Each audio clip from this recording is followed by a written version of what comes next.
I'm joined here this morning by Stephanie Gandulla. Good morning. Good morning, Ashley. So I know there's a lot of shipwrecks in Thunder Bay. So can you tell me about the one called Florida? I can. We do have lots and lots of shipwreck stories. The steamer Florida I find particularly interesting. It's a big ship, of course, and it sank on May 21st, which happens to be my birthday. That's not the only reason I find it interesting. But I think it's a great story that tells of a busy time in Great Lakes commerce. So it was a very foggy night, end of May, and we know how it can get foggy with the springtime and everything in May. Definitely. And just pretty much due east of Stoneport, out in Lake Huron there, the Florida 270-foot long freighter, package freighter, was steaming along.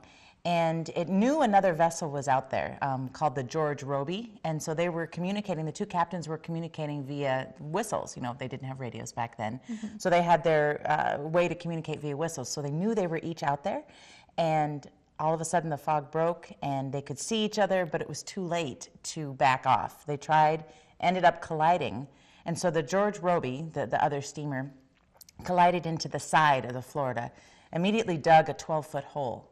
And they knew right away that it was going to go down. And so some of the crew were able to get onto the other steamer and safely get off. And then the rest of the crew were able to lower the yawl, so the lifeboat, and climb into the yawl as they watched the Florida. And like I said, it was a huge freighter, sink to the bottom of the lake. So all the crew were able to get off, which is a very good thing.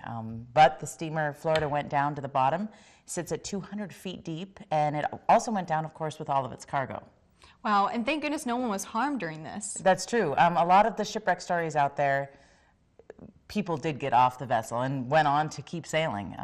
In fact, a lot of the shallow ones that folks get to see on the glass bottom boat, in fact, all of them really, that are in the harbor here, there's no lives lost. Thank goodness. Yes. And so I know a lot of the archaeologists that work at the National Marine Sanctuary go diving these shipwrecks and take a look at them. Have Right. you dove this one?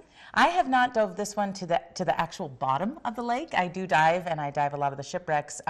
This is a technical, what they call a technical dive, so you need to have technical training to dive down there.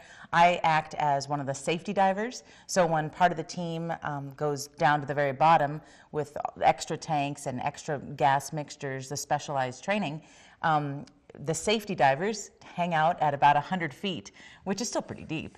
Mm-hmm. So you could say I've dove at the site of the Florida, but I have not actually seen the Florida. But thankfully, we've got this amazing underwater footage that the divers, archaeologists, and also technical divers that share their footage with us, which is wonderful, that we're able to see it. Even though you can't dive that deep or you don't dive at all, we still can bring back that information. Still see it. And so do you guys still do a lot of research on this shipwreck? We do. On this one in particular, we try when it's winter time and it's a nice time when it's snowing outside to go into the archives or go to the library.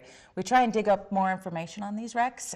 There are so many, and especially where it wrecked. I wanted to mention that one of the neat things in the historical newspaper was the writer of the article describing the sinking said there's probably not a square mile in this area of Lake Huron off of Presqu'île that there isn't a wreck. I mean, it was known for its collisions.